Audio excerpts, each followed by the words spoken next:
Então o que é que acontece? O Silvio Almeida, o Silvio Almeida, no começo desse ano, no começo desse ano não, no final do ano passado, o Silvio Almeida foi acusado supostamente de cometer tarará, tarará, tarará. O responsável por essa acusação quem foi? Supostamente a ministra, supostamente Aniele Franco, que recorreu ao Instituto Me Too para fazer a denúncia e depois de feita a denúncia começa-se uma investigação por parte da Polícia Federal, né? O que é que acontece? O Instituto Me Too, que foi o responsável por tornar público o processo, supostamente, apresentou uma carta, mas nessa carta apresentada à polícia não contém os relatos que o instituto descreve na carta pública que ele faz, que é o que dá origem à investigação, certo? E aí uma série de interrogações, eu acho que é um instituto, eu não tenho certeza, é uma ONG e tal, não tenho certeza. Uma série de interrogações começam a surgir. Mas cadê? Porque o que a gente viu foi que tinha muitas mulheres. Cadê essas mulheres que estavam falando? Cadê esses relatos? Cadê tarará, tarará? Tão suave tá aí.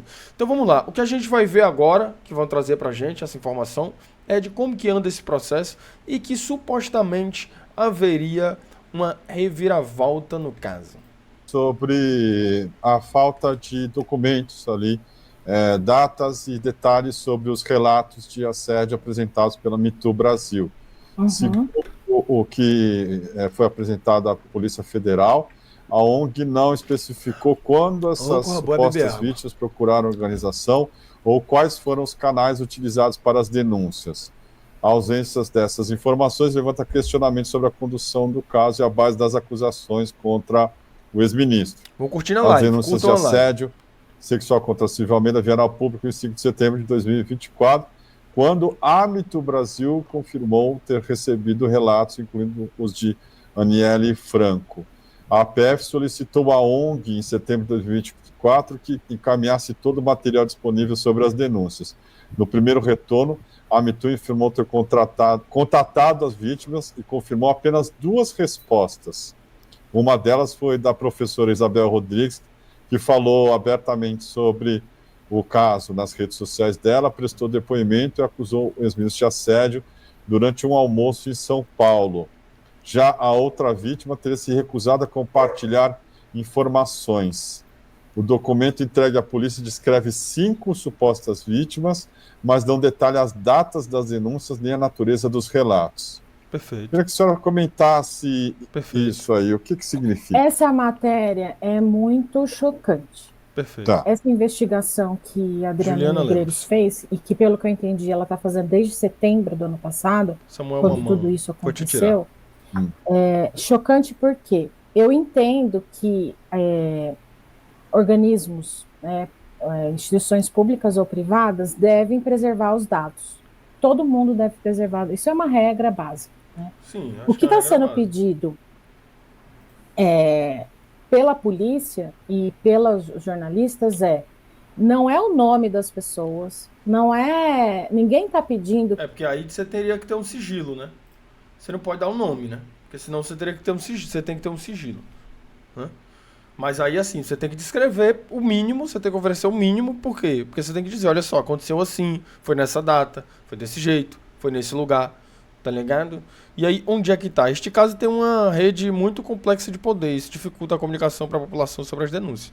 Exatamente. Mas o nosso compromisso aqui é com a informação e o nosso compromisso aqui é com acompanhar o caso do início ao fim. Porque o que é que acontece? Sai a notícia, pá, acabou e ninguém mais discute sobre e pronto. E aquela notícia vai definir todo o debate público ao entorno daquela figura. E eu acho isso muito comprometedor. Então o que a gente tem que fazer, não vamos tomar lado, não vamos tomar partido, não vamos dizer quem tá certo, quem tá errado, porque a gente não tá aqui pra isso, tá ligado? Mas a gente vai acompanhar o caso do início até o final e Ana, infelizmente eu vou ter que te tirar, não vai ter o que fazer. Que as pessoas sejam expostas. Só que uma instituição Aline que Brito. se coloca como Oi, Ian. acolhedora, ela tem que ter acolhedora de escuta, né, de atendimento, de vítima, e é uma causa fundamental, porque a gente vive nessa sociedade brasileira uma situação caótica de violência contra as mulheres em todas as esferas. Exatamente. Então, exatamente. Esse ponto tem que ser levantado, porque de fato é importante que ela se propõe. Sim, é importante. Agora, quais são os métodos? Qual? Como que é a custódia desses dados? Como que acontece? Como que é protegida essa vítima? E uma outra coisa também que eu queria saber, assim, o que é que a Me Too faz exatamente? Porque eu não entendi por que recorreram a essa organização para essa organização começar com a denúncia. Eu não entendi. Então, assim, o que faz a Me Too? O processo penal não é pensado para crimes como esse e deve ser repensado nesses casos. A peça Prima Facie, como Débora Falabella fala, sobre vrum, vrum. Porra, meu irmão. Não é possível, mano. Não é possível. Tá aqui, ó. Andrei Benicasa trouxe pra gente o objetivo da Me Too, da organização. Nossa missão é apoiar vítimas a romperem o silêncio. Somos a primeira organização sem fins lucrativos do Brasil que dá suporte para pessoas de todas as idades, mulheres e homens. Tá aí. Porque aqui ela tem que...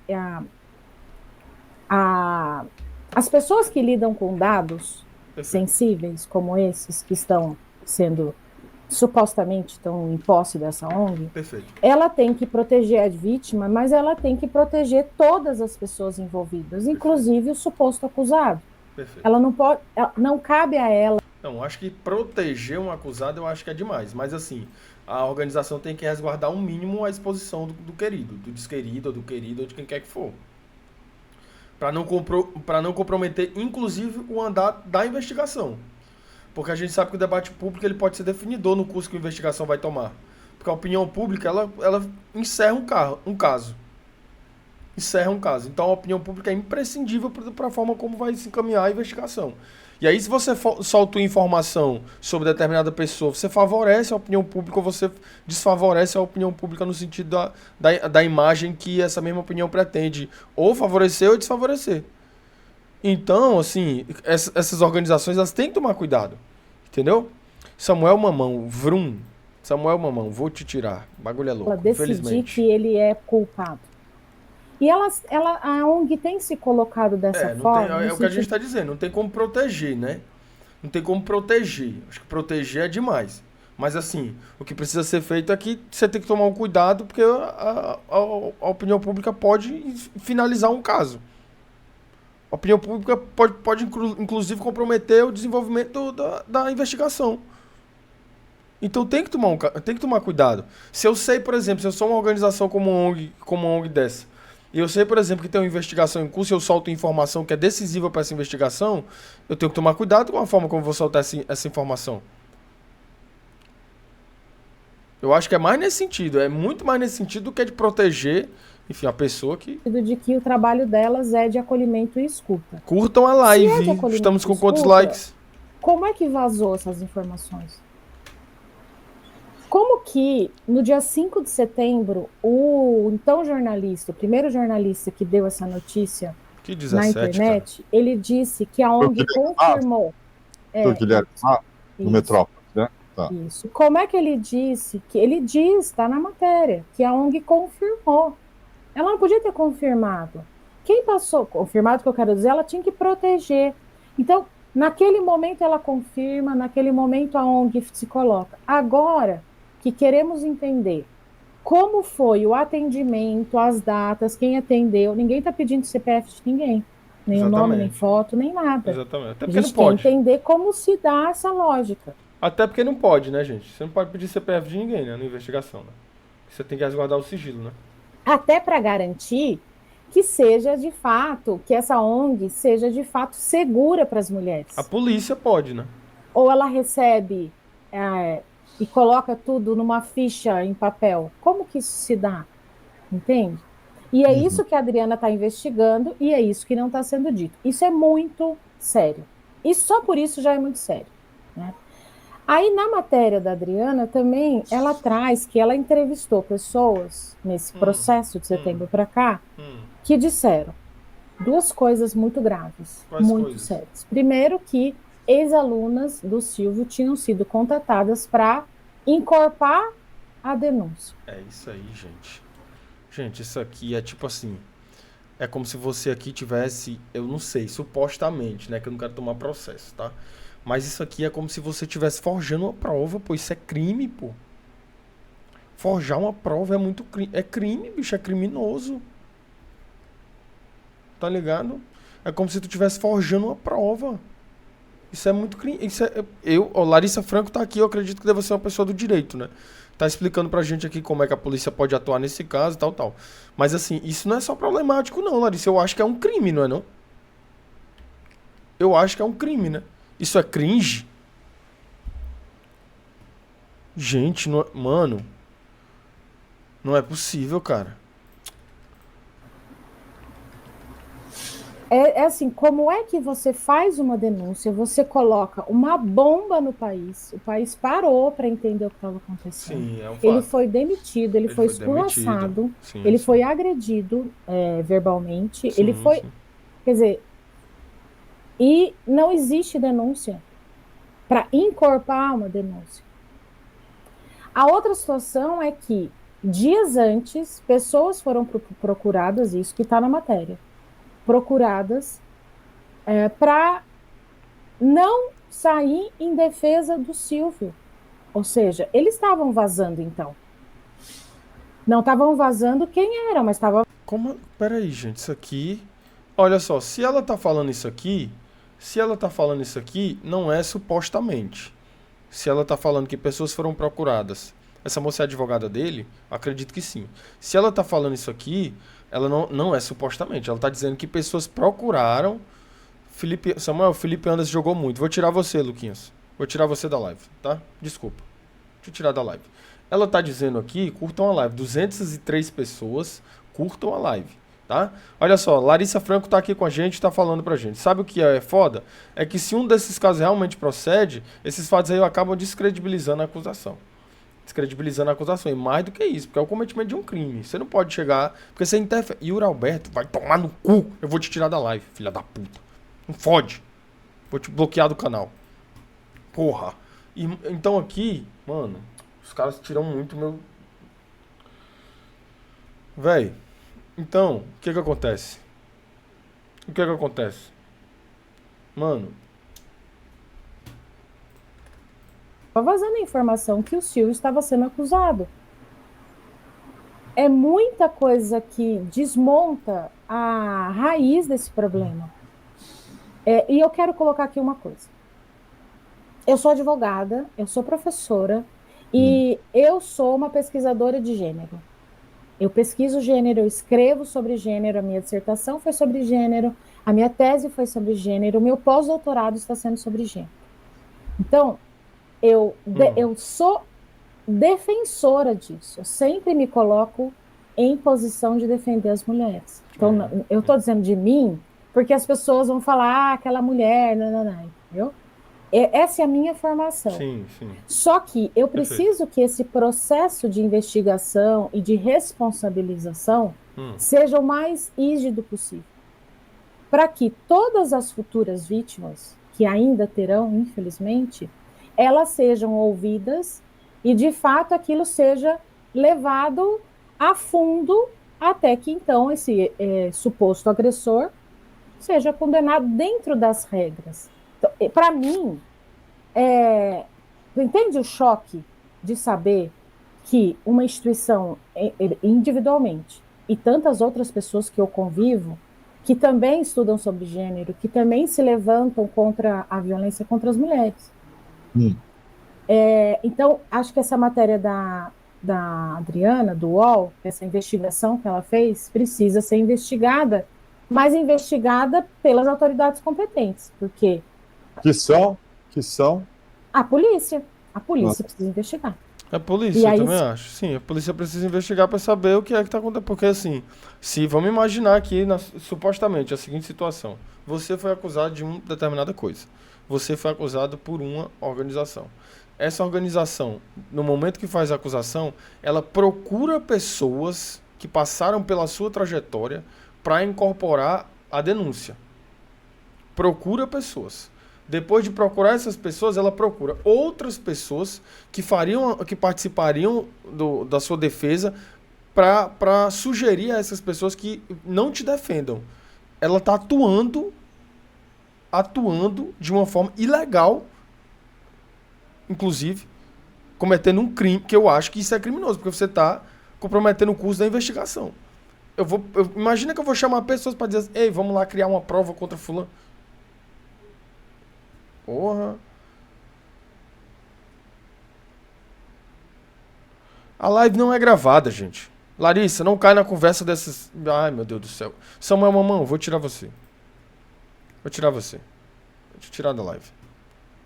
Vou te tirar da live. Se houver algum tipo de problema, o Ministério tem que agir. Mas a polícia é responsável pela investigação. O que a senhora está dizendo também é que esse caso não pode ser investigado por uma ONG ou nem por jornalistas. Precisa ser um caso... Não. O jornalista pode. Acho que, quanto a isso, sim. Ele só não pode acusar. Que é o que a gente falou isso no começo, e você está levantando isso desde ontem. Eu estou em busca dos fatos. Quais são os fatos? Esses fatos estão sustentados no quê? Fordinho lindo. E não precisa expor as provas, mas tem que ter um contexto. Tem que ter congruência. Como é que... Vamos voltar lá no dia 5 de Guilherme Assis. Tá. E aí, eu lamento ter que falar desse jornalista, mas é a matéria que foi publicada no portal Metrópolis. É bem chocante. Eu lamento que eu estou falando, assim, no sentido de... Olha, a Adriana trazendo a sua contribuição aqui. Para cada mulher que formaliza uma denúncia, existem tantas outras que foram desestimuladas nesse processo por familiares e o próprio Estado. A inconstância desse caso só afeta ainda essa visão. Eu não tenho dúvida disso. Porque eu acho que há um número bem maior de subnotificação do que de notificação, né? Que eu não quero ficar apontando, mas eu vou dizer o que saiu da boca dele, tá? Tá publicado. Ok. Ele coloca na matéria que havia uma acusação de assédio ou importunação. Naquele momento veio assédio, depois ficou claro que não era assédio porque não tem subordinação, né? Enfim, que tem uma conduta inapropriada do Silvio Almeida, que a ONG confirmou. No dia seguinte, ele dá uma entrevista num portal ao vivo e diz, não tem prova. Ele diz isso. Marcelo Medeiros mandou R$5. Olá, Samuel, boa noite. Boa noite. Tudo certo? Depois, se puder dar uma olhada no conteúdo do Tonho de Martinha, fica na paz, camarada. Tonho de Martinha? Se você puder escrever aqui, mano. Isso. O nome que eu não entendi. Diz, não tem prova, mas não quer dizer que isso não tenha acontecido. Aí é de lascar, Vale para qualquer coisa. Vale, inclusive, para o homem ter pisado na lua ou a gente tá aqui. É de lascar, Isso. Então, assim, acho que ele tá certo de ir atrás. Um beijo para Mossoró. Não tem que ter guerra entre Natal e Mossoró, gente. Os dois lugares são maravilhosos. Existe essa possibilidade? Vamos investigar. Ele não vai ter a prova, porque ele não é o órgão competente. Mas ele é uma voz importante. Exatamente. Sem a liberdade de expressão e de imprensa, nos limites responsáveis, e de fato na Felipe Raiuga, um beijo no seu coração. A sociedade estava fadada ao fracasso, né? Agora, como a gente deve agir nessa situação? Então, eu não estou falando que não se deve fazer jornalismo sobre isso. Deve. Por favor, façam. Muitas pessoas foram salvas porque o jornalismo se colocou em defesa. Exatamente. Mas também pode ser que o jornalismo faça o que aconteceu com a escola base, que é o grande exemplo, né? Quem é mais velho, como eu, se lembra exatamente de tudo que aconteceu. O que foi que aconteceu? Não precisa só assistir o documentário que está disponível. Antônio Wesley, um cheiro para você, E aquela escola base, aquilo que aconteceu com aquelas pessoas, elas devem ser o norte da atuação do jornalista. Porque se aquele momento já devia ter responsabilidade, eu acho que agora muito mais, porque a gente tem a comunicação, ela está amplificada. A gente não se comunica mais só pela TV, a gente se comunica, que antes era o grande meio de... É o que a gente estava falando sobre o cuidado que precisa ser tomado para não comprometer a investigação, né? Que a depender da forma como você fala sobre uma coisa, você tá condicionando a opinião pública a pensar de um determinado modo. E aí, o que acontece quando você faz isso? você pode comprometer a própria investigação, entendeu? Acusaram os donos da escola base de Pedro e era mentira. Eu não sei o que é a escola base, gente. De comunicação naquele momento. Hoje a gente se comunica, todo mundo tuitou, todo mundo compartilhou essa notícia. Entende? Era uma pessoa, era uma família que estava ali. Uhum. Por isso que eu acho que... Vamos voltar. Eu entendo que tem que ter órgãos todos, inclusive os meios de comunicação, em defesa das mulheres. Porque a gente vive uma situação desigual, violenta, etc. A gente está falando aqui das mulheres, mas a gente pode falar das crianças, a gente pode falar das pessoas com deficiência, a gente pode falar de vários grupos vulneráveis, socialmente considerados minorias minorizados, políticas, né? Assim.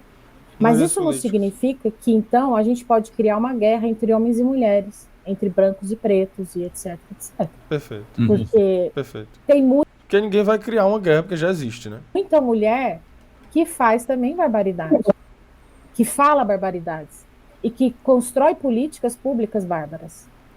Então, não é assim, toda mulher... Olha, tem um caso de um reitor que foi acusado de corrupção na Lava Jato. Ixi, eu não sabia disso não, pô. Caralho. Ela tá livre de qualquer erro. E aqui eu quero colocar uma complexificação. Então a gente está falando das questões de gênero. Eu achei muito simples mesmo o que você fez. Eu achei muito simplória essa sua fala, eu achei muito simplória. Agora você complexifica aí pra gente entender. Que está presente nesse caso em relação às mulheres. E que, majoritariamente, os homens que são agressores de mulheres. Então, supostamente tem essa guerra. Mais uma palavra aí do universo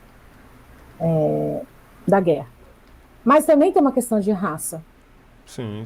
E que muito séria. Evidente. Então, quando eu falei que, eu sei que ele fez porque ele tem cara, quantas vezes a gente leu isso e ouviu? É porque ele é um homem preto. Isso aí é foda, caralho, isso é foda. E isso também tem que ser considerado. Isso é foda. Entende? Então, o CNJ estabeleceu o protocolo para julgamento com perspectiva de gênero. E também estabeleceu o protocolo para julgamento com perspectiva racial. O que significa isso? São diretrizes para todo o Poder Judiciário para que os julgamentos sejam, que durante o processo, o julgamento, tudo aquilo que o Poder Judiciário receber tem que ser lido por meio dessas lentes. E eles vão explicar. A live é ao vivo, gente. Já falei para vocês que a live é ao vivo, tá? Eu não sabia dessa perspectiva aqui não, tô descobrindo agora sobre isso. Samuel Sapão chegou e já tá saindo. Eu não sabia não dessa notícia não. Conceito de raça, conceito de gênero, dá vários exemplos. Léo Dias mandou R$5. Samuel Satani, recebi uma informação com fotos de você pegando uma mulher branca no pagode dos encontros dos inscritos. Irmão, não faz isso não, brother. Não faz isso. Pelo amor de Deus, não faz isso, cara. Não faz isso não, parceiro. Não me compromete não, pô. Pelo amor de Deus. O protocolo é muito claro, linguagem simples. Como o atual ministro, presidente do STF sempre fala, e presidente, portanto, do CNJ. Olha aí, essa era as informações que a gente tinha sobre o caso. Não tem como a gente ter nenhuma certeza agora, esse é o fato, né? Não dá pra gente ter nenhuma certeza agora, mas assim, o compromisso que a gente precisa ter é de acompanhar o caso até o final. Porque se a gente acompanhar o caso até o final, a gente vai saber o que de fato aconteceu. Pra de repente não falar uma coisa que aconteceu. Latina da Brazers chegou e já tá saindo, né? Chegou e já tá saindo. Então, o compromisso que a gente tem é isso, de acompanhar esse fato até o final. E agora, tem mais informação. Por que mais informação? O Monark... eu não queria falar sobre ele, não. Mas a gente vai ter que falar sobre ele, porque ele participou de um debate, inclusive. E ele não só participou de um debate, mas ele vem participando de alguns podcasts no Brasil. O Monark vem participando de alguns podcasts no Brasil, o que indicia a sua volta para o país, supostamente. Tá ligado? E o que a gente vai ficar sabendo é o seguinte, o que a gente vai tentar compreender agora é se Monark vai ou não vai voltar para o Brasil. Nenhuma live no YouTube é realmente ao vivo, por causa do tempo de latência da transmissão. Mesmo presencialmente, ainda assim, não seria ao vivo por causa do tempo que a luz e o som demoram para viajar do Samuel até você. Andrei Benicasa. Caralho, que complexo. Canal do DG...